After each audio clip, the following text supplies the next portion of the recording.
মেথি শাক দিয়ে তো আপনারা অনেক রকমের রেসিপি বানিয়ে খেয়েছেন। একবার মেথি শাক দিয়ে এইভাবে পরোটা বানিয়ে খেয়ে দেখুন, খেতে দারুণ লাগবে। আর আপনারা খেয়ে পুরো অবাক হয়ে যাবেন যে মেথি শাক দিয়ে পরোটা কিন্তু একটুও তেতো ভাব নেই, আর পরোটা হবে ক্রিস্পি। হ্যালো ফ্রেন্ডস, মিঠো কিচেন ব্লগসে আপনাদের স্বাগত। আজকে আমি মেথি শাকের পরোটা বানিয়ে দেখাবো। খেতে দারুণ লাগবে আর তেতো ভাব থাকবে না। চটজলদি বাড়িতে তৈরি করে ফেলতে পারবেন। তার জন্য আমি মেথি শাকের ডগাগুলো, নরম ডগাগুলো, পাতাগুলো টুকে নিতে হবে। নিয়ে ভালো করে ধুয়ে নিয়েছি। ধুয়ে আমি নুন জলে ভিজিয়ে রেখেছি 20 মিনিটের মতো। তারপরে আমি ছেঁকে তুলে নিচ্ছি, জলটাকে ভালো করে নিংড়ে নিংড়ে তুলে নিচ্ছি। এইভাবে মেথি শাকটাকে ভিজিয়ে রাখবেন, তবে এর তেতো ভাব চলে যাবে, একটুও তিতা লাগবে না। নিয়ে নিয়েছি ধনেপাতা কুচি, পেঁয়াজ কুচি, কাঁচা লঙ্কা কুচি, গোটা জিরে, গরম মশলা, হলুদ গুঁড়ো,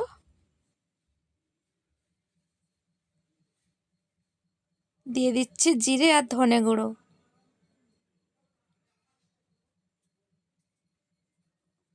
আর ওপর থেকে দিয়ে দিচ্ছি 1/2 চামচের মতো সর্ষে তেল, আর 1 চামচের মতো বেসন। দিয়ে দিচ্ছি স্বাদ মতো নুন। যেহেতু আমি এখানে মেথি শাকটাকে নুন দিয়ে ভিজিয়ে রেখেছিলাম, সেই রকম অনুযায়ী আপনারা স্বাদ মতো নুনটা দিয়ে দেবেন। মিশ্রণগুলো আমি ভালোভাবে হাত দিয়ে মাখিয়ে নিচ্ছি। চাইলে আপনারা মেথি শাকটাকে কুচি কুচি করে নিতে পারেন, আমি এখানে না কুচিয়েই তৈরি করছি পরোটাটা। ভালোভাবে আমি মাখিয়ে নিয়েছি। এইবার আমি একটা বাটির মধ্যে পরিমাণ মতো আটা নিয়ে নিচ্ছি। চাইলে আপনারা ময়দা দিয়ে করতে পারেন।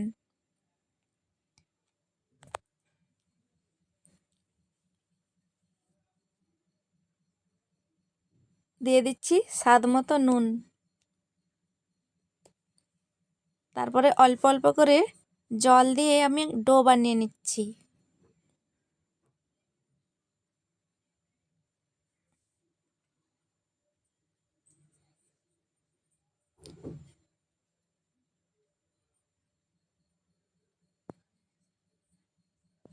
ভালো করে একটু মাখিয়ে নিচ্ছি।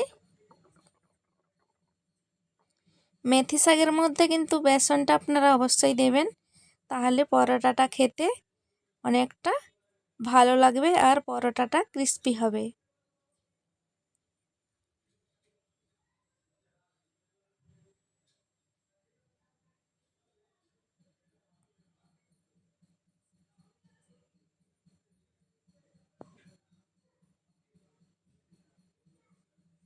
এখানে আমার ডোটা তৈরি হয়ে গেছে।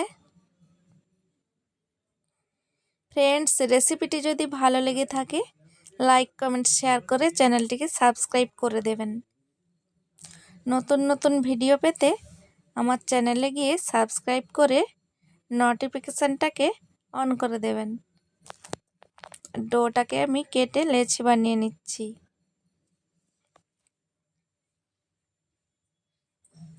আমি একটু পরোটাটা বড় বড় করব, তাই লেচিগুলো একটু বড় বড় করেছি। আটা দিয়ে বেলে নিচ্ছি পাতলা করে।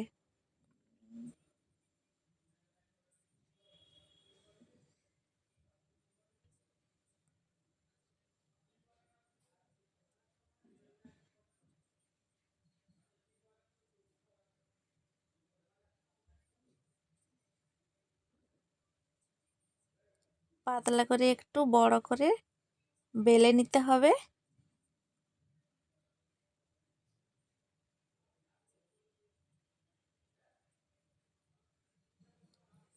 আবারও বলছি ফ্রেন্ডস, এইভাবে মেথি শাকটাকে ভিজিয়ে রাখবেন, তাহলে একটুও তেতো ভাব থাকবে না। রুটিটা আমার বেলা হয়ে গেছে পাতলা করে। তারপরে আমি যে মেথি শাকটা মাখিয়ে রেখেছিলাম, এইভাবে ওপর থেকে একটু মিলে দিচ্ছি, ওপর থেকে একটু ছড়িয়ে দিচ্ছি বন্ধুরা। তারপরে এইভাবে পাট পাট করে নিচ্ছি।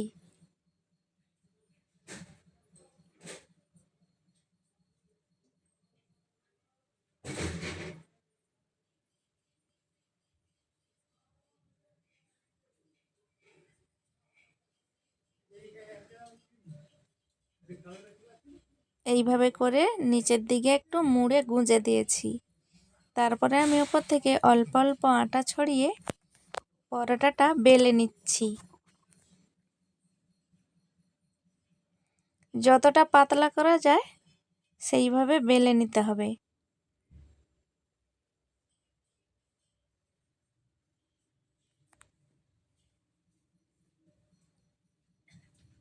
দেখুন বন্ধুরা, আমি পরোটাটা বেলে নিয়েছি।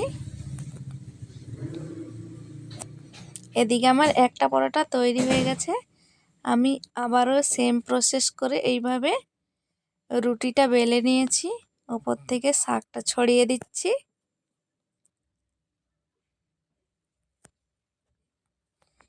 আবারও এইভাবে মুড়ে নিচ্ছি। আপনারা পেঁয়াজটিকে একটু বেশি মিহি করে দেবেন, তাহলে পরোটাটা মোড়ার সময় অসুবিধা হবে না। আর আপনারা পেঁয়াজটা নাও দিতে পারেন, কিন্তু আমি পেঁয়াজটা দিচ্ছি। পেঁয়াজটা দেওয়ার কারণে পরোটাটা খেতে আরও সুন্দর লাগবে। আমি আবার একটা পরোটা তৈরি করে নিচ্ছি।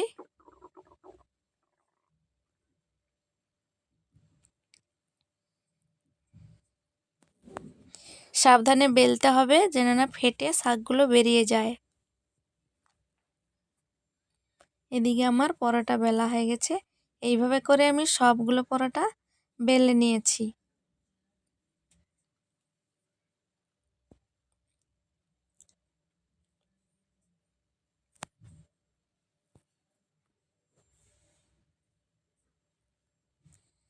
এইবার আমি গ্যাস জ্বালিয়ে একটা কড়া বসিয়ে দিয়েছি। একটা পরোটা ভেজে নিচ্ছি এদিকে। ওপর থেকে কিন্তু আপনারা সর্ষে তেলটা ছড়িয়ে দেবেন, তাহলে মেথি শাকটা দিয়ে যে পরোটাটা বানিয়েছি সর্ষে তেল দিয়ে ভাজলে মেথি শাকটার সাথে পরোটা খেতে দারুণ লাগবে।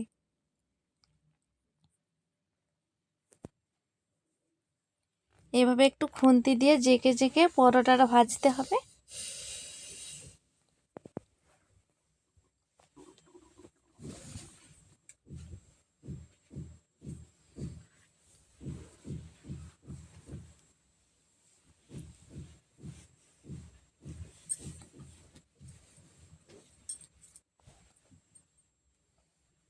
ভালো করে এপাশ ওপাশ করে ভালো করে চাপ দিয়ে দিয়ে পরোটাটাকে ভেজে নিচ্ছি।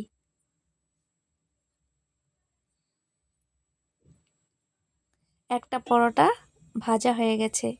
আবার আমি একটা পরোটাকে কড়াইয়ের মধ্যে দিয়েছি। প্রথমে বিনা তেলে একটু সেঁকে নিতে হবে। এইভাবে আমি কড়াইয়ের মধ্যে ভাজছি, আপনারা চাইলে ননস্টিক প্যানে ভাজতে পারেন, ফ্রাইং প্যানে। একটু ঢাকা দিয়ে ভাজছি। দেখুন, ঢাকা দিয়ে ভাজলে যেহেতু শাক আছে, শাকটা আমি কাঁচা দিয়েছি, শাকটাও সেদ্ধ হয়ে যাবে। এইভাবে করে আমি সবগুলো পরোটা ভেজে নিচ্ছি। দেখুন কতটা সুন্দর লাগছে দেখতে, খেতেও অনেক লোভনীয় হবে। সব পরোটা আমার ভাজা হয়ে গেছে।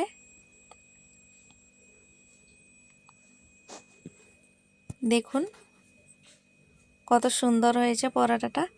চাইলে আপনারা পেঁয়াজ আচারের সাথে পরোটাটাকে সার্ভ করতে পারেন। একটা ছিঁড়ে দেখাচ্ছি, দেখুন কতটা সুন্দর হয়েছে পরোটাটা। শাকগুলোও সেদ্ধ হয়ে গেছে, এমন না কি শাকগুলো কাঁচা রয়ে গেছে, এমনটা না বন্ধুরা, শাকগুলো সেদ্ধ হয়ে গেছে। খেতে দারুণ লাগবে। বাড়িতে অবশ্যই তৈরি করে দেখবেন। ভালো থাকবেন, সুস্থ থাকবেন। আবারও দেখা হবে পরবর্তী ভিডিওতে।